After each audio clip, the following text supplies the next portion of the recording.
Nuovo appuntamento con il Veneto in diretta. Nello spazio intervista abbiamo il piacere, nell'occasione, di incontrare Massimo Bitonci, sottosegretario al Ministero delle Imprese e del Made in Italy. Benvenuto onorevole Bitonci. Grazie a tutti, grazie per l'invito e chi ci ascolta. Onorevole Bitonci, siamo all'indomani di un semestre impegnativo per quanto riguarda il nostro Paese e impegnativo anche per il vostro lavoro. Quali sono stati i principali interventi, soprattutto a favore di una realtà che lei conosce molto bene, che è per esempio quella delle piccole e medie imprese che, lo sappiamo, nella nostra regione costituiscono il tessuto connettivo nonché l'asse portante dell'economia? Per il primo anno noi abbiamo approvato in Consiglio dei Ministri la legge annuale per le PMI, ovviamente sulla spinta delle richieste delle varie associazioni di categoria. Sono iniziate le audizioni che sono in corso. Il provvedimento lo seguirò io perché ho la delega diretta. Nel provvedimento ci sono delle importanti novità legate alle semplificazioni del mondo delle imprese e degli artigiani. Direi che una cosa importante che è proprio stata una mia iniziativa è la riforma del mondo del credito e dei confidi, questo legato al fatto che i confidi già lo scorso anno hanno ricominciato a emettere garanzie nuovamente, perché nel periodo del Covid è stato un periodo estremamente delicato per loro, perché quando lo Stato dava garanzie col fondo di garanzia PMI fino al 100% alle imprese, il mondo dei consorzi fidi, che solitamente sono consorzi di carattere artigiano, hanno lavorato pochissimo. Noi grazie alla riforma dell'anno scorso abbiamo aumentato la possibilità, quindi l'importo ridotto prima 65 e quest'anno anche a 100.000 euro, quindi hanno quadruplicato il loro impatto sull'economia, soprattutto delle piccole, delle micro aziende, e ci apprestiamo a fare una riforma dandogli anche nuove possibilità, la possibilità di dare nuovi servizi alle imprese, di fare anche una piccola erogazione diretta, quindi insomma questo è un elemento fondamentale. Altro elemento di novità, direi estremamente importante, da segnarsi nell'agenda di questo mese, viene riaperto lo sportello per l'autoproduzione energetica, quindi la possibilità per tutte le imprese con un taglio anche molto piccolo, perché la possibilità è dai 30.000 euro fino anche a 1 milione di euro per le nostre imprese di acquistare pannelli fotovoltaici e batterie, esteso quindi a tutte quante le imprese, con una percentuale, direi importante anche di contributo e di credito per queste aziende. Questo ovviamente per accompagnarle nell'autoproduzione di energia e nella transizione di tipo tecnologico. Altro intervento importante è stato Transizione 5.0, Transizione 5.0 che è partita molto lentamente, direi, grazie a tutte le misure che sono state introdotte da parte dell'Unione Europea. Purtroppo l'Unione Europea ha creato alcuni problemi in questa misura estremamente importante, capiente, perché ci sono 6,3 miliardi che sommata a Industria 4.0 sono quasi 13 miliardi per le nostre imprese, però la Commissione Europea ha richiesto la certificazione ex ante, la certificazione ex post, tutta una serie di adempimenti burocratici che noi abbiamo tentato abbiamo cercato di semplificare durante la legge di bilancio dello scorso anno per il 2025. Qualcosa abbiamo semplificato, qualcosa abbiamo anche tolto, abbiamo dato la possibilità per esempio per l'acquisto dei nuovi macchinari, la possibilità quindi di non certificare la riduzione del consumo energetico, ma il fatto che si acquista un macchinario nuovo, questo presume già che abbia minori consumi, quindi ha aiutato molto le imprese. Siamo già a 1 miliardo di prenotazioni e quindi di crediti d'imposta. Non sarà facile arrivare a fine anno ai 6,3 miliardi e quindi abbiamo chiesto, e in questi giorni io ho parecchie telefonate e parecchi incontri anche con associazioni di categoria e imprenditori, che ovviamente tra individuazione, prenotazione del macchinario, ordine del macchinario, è chiaro che i tempi si allungano, quindi c'è una trattativa in corso con la Commissione europea per cercare di prorogare il tutto al 2026.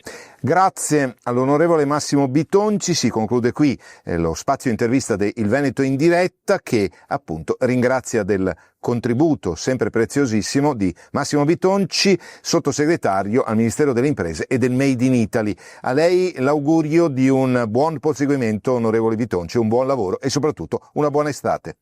Grazie e buona giornata a tutti.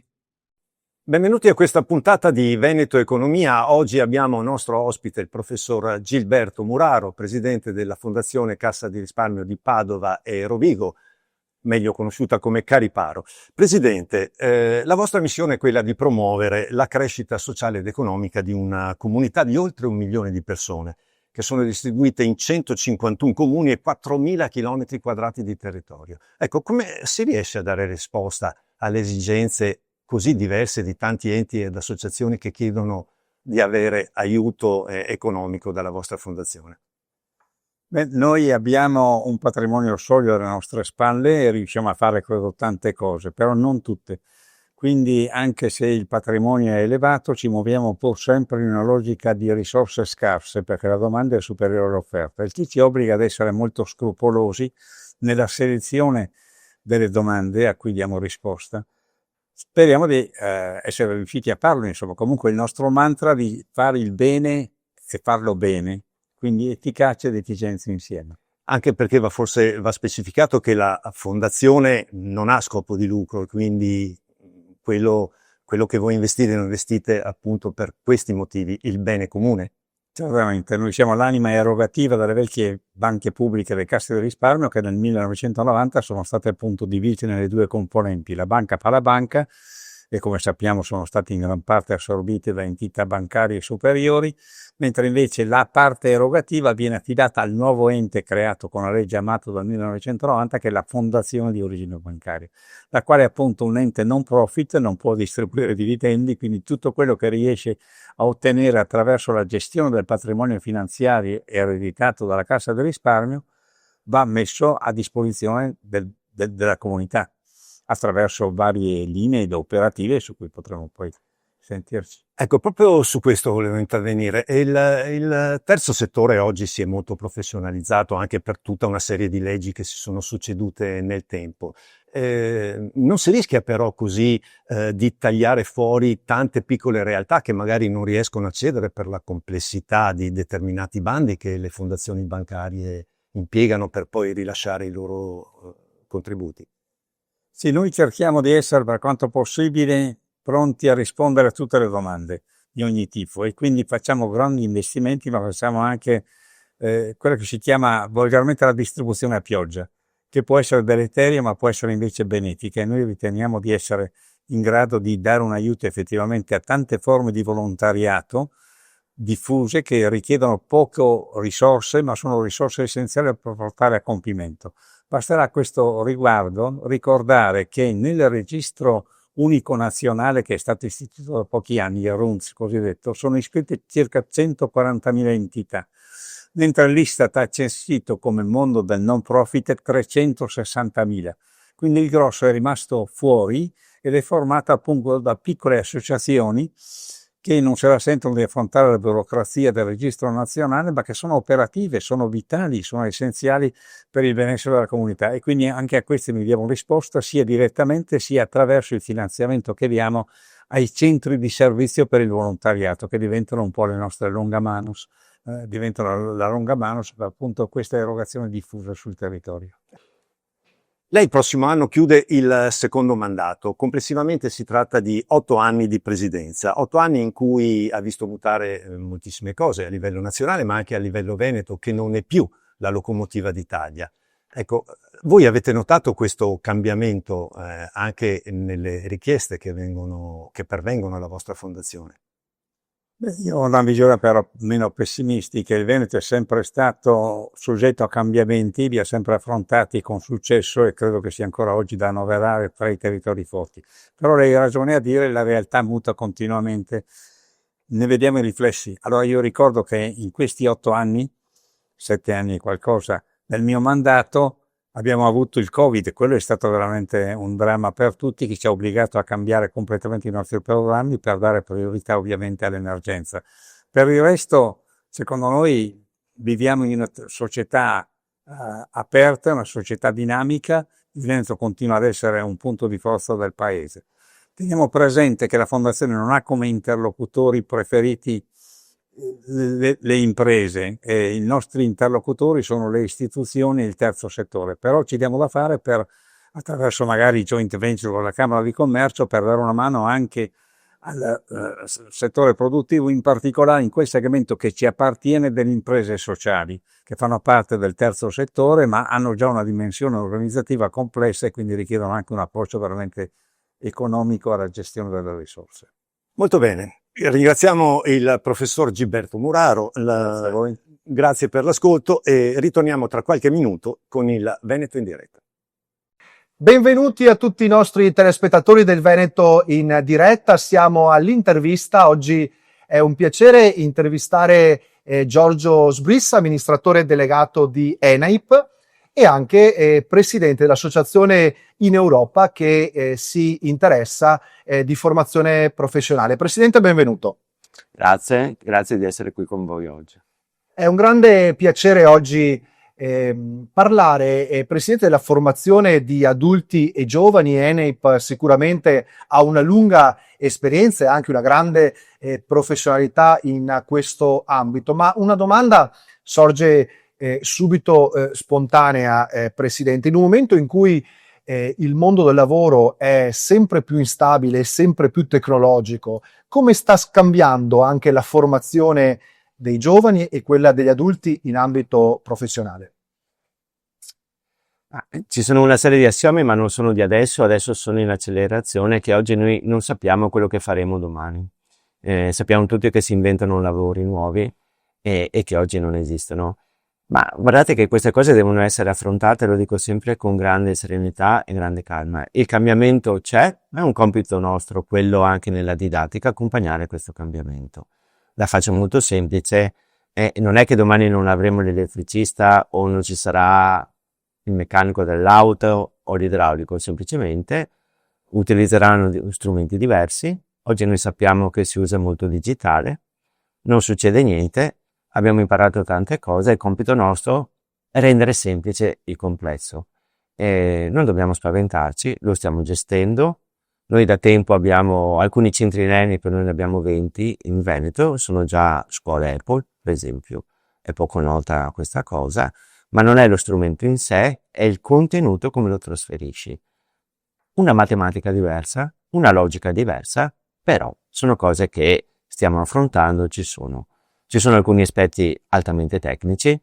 Una macchina ibrida è una macchina ibrida, una macchina elettrica è una macchina elettrica e non è endotermica. Ma guardate che tutte le ragazze e le nostre ragazze sono anche più bravi di noi nell'affrontare questa cosa. Una cosa diversa sono gli adulti. ENAIP fa 4.000 ragazzi all'anno, ma 7.000 adulti. Per gli adulti abbiamo percorsi più specifici perché possono apprendere le nuove tecniche. Presidente, qual è il legame, a mio avviso determinante, già immagino la sua risposta, ma qual è il legame oggi tra ENAIP e le imprese locali? Allora, molte imprese locali sono fatte da ragazzi e ragazze che a suo tempo hanno frequentato l'ENAIP. Intorno ai centri di formazione professionale nascono imprese. Perché? Perché se uno fa l'università non vuole investire altro tempo, ha già investito il tempo per fare l'università. Chi fa la formazione professionale oggi consegue un diploma e se vuole poi fa un percorso ITS, ma fa il 50% del tempo seduto, 50% seduto sui banchi e studia e 50% in laboratorio. Ma per esempio il quarto anno fa 500 ore in azienda e 500 ore a scuola e quindi ha una relazione già forte con l'impresa.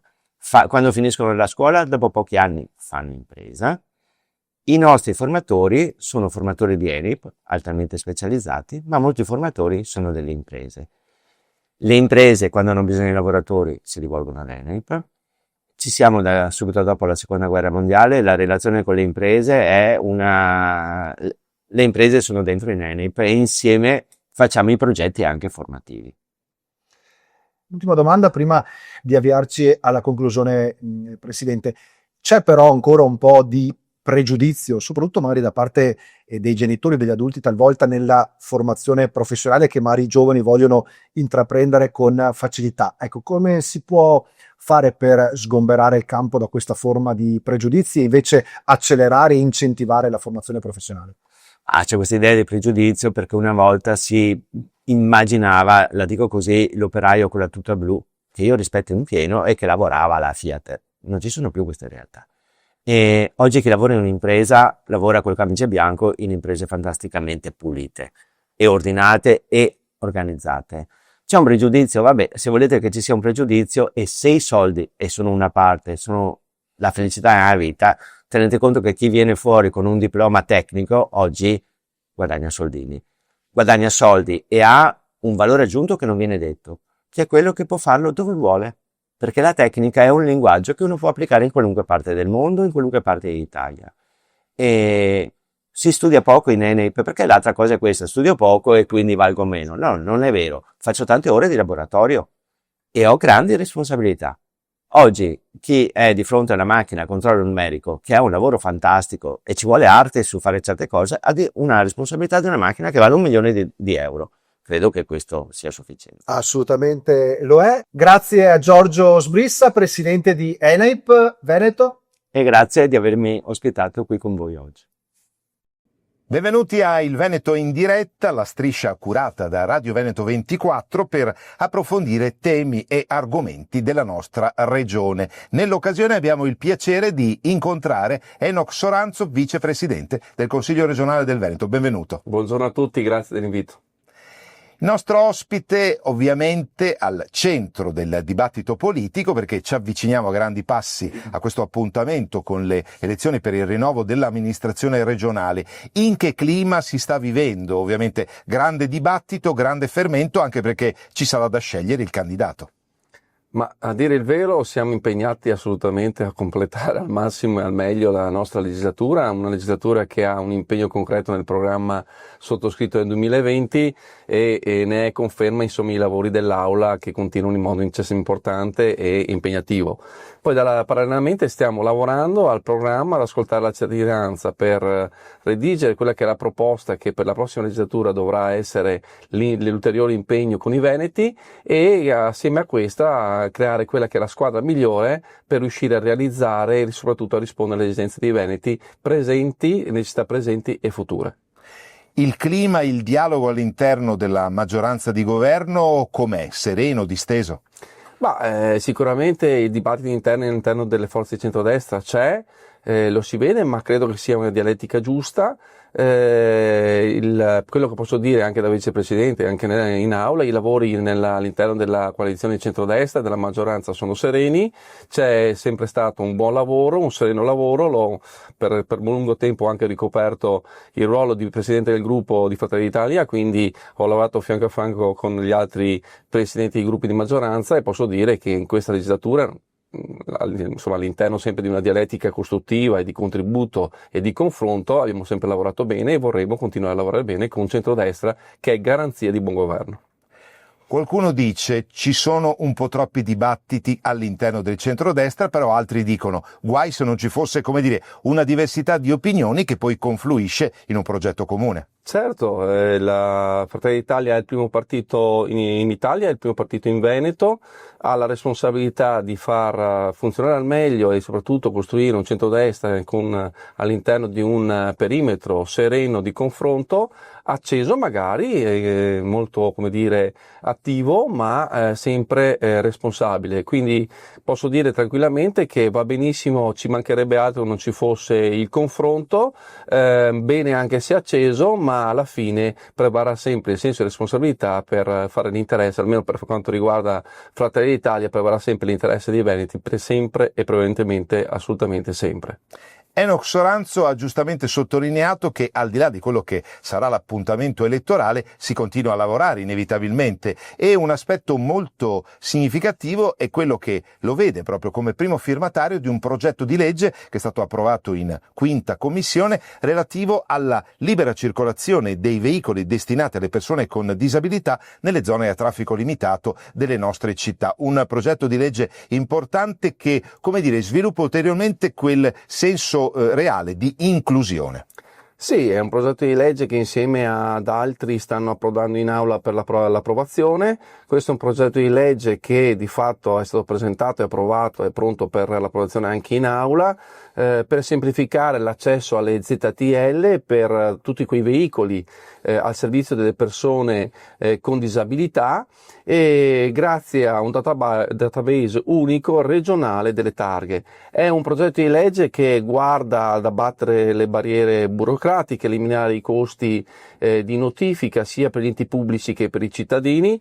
Nelle peggiori dei casi, quando dovesse ricevere la sanzione perché non ha avvertito prima l'autorità competente dell'accesso a una ZTL dove non era registrato perché non residente in quel comune, oppure successivamente non l'ha fatto ai sensi nei tempi del regolamento, o ancora peggio non l'ha fatto e riceve la sanzione, deve ricorrere addirittura al giudice di pace con costi ulteriori. Ecco, questa è una legge che dovrebbe abbattere sia i costi per gli enti locali di notifica, quindi minor costi per la pubblica amministrazione, e eliminare anche disagi per i cittadini. Questo dunque è un servizio molto importante che ribadisce e sottolinea una volta di più anche la vocazione, no, della nostra regione in questo senso, dal punto di vista socio-assistenziale. No?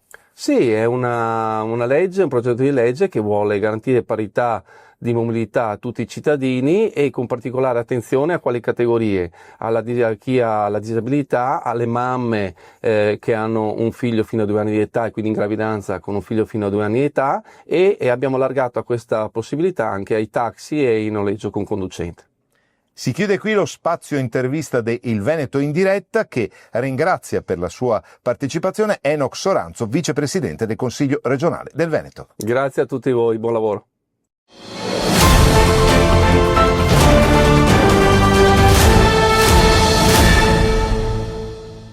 Benvenuti a Primi Cittadini del Turismo, a Il Veneto in diretta. Benvenuto oggi al direttore del Parco del Delta del Po, Paco Massaro. Direttore, benvenuto. Grazie, buongiorno a lei, buongiorno a tutti i vostri telespettatori. Che piacere, direttore, oggi parlare di uno dei luoghi più straordinari, più delicati ovviamente del Veneto, ma mi sento di dire d'Europa, un luogo che coniuga contemporaneamente paesaggi mozzafiato, cultura, tradizione, un luogo dove l'anima si rigenera, e certamente, direttore, per gestire e per garantire il futuro di questo luogo le sfide sono tante e sono anche importanti.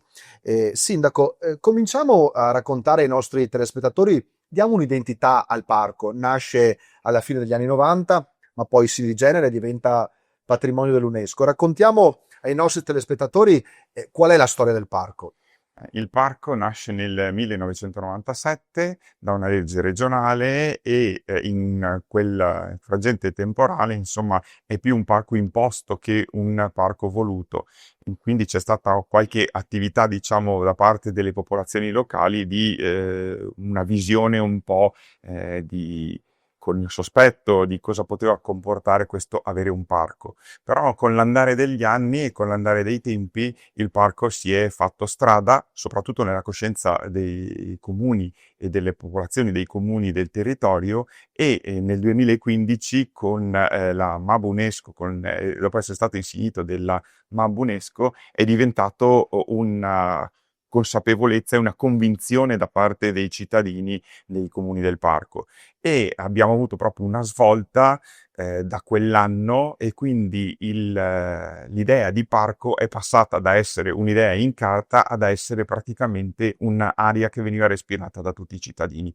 Oggi ci troviamo con una consapevolezza da parte dei cittadini del parco e con una volontà da parte dei cittadini del parco di avere un parco regionale, in questo caso del Delta del Po, come convinzione, ma soprattutto come must. Quindi il territorio deve essere parco. Perché questo? Perché proprio nel 2015 con il Mabunesco c'è stata questa evoluzione, questa volontà e la difesa del territorio, la salvaguardia del territorio si è andata ad intersecare con l'economia del territorio, che sono iniziate a crescere assieme.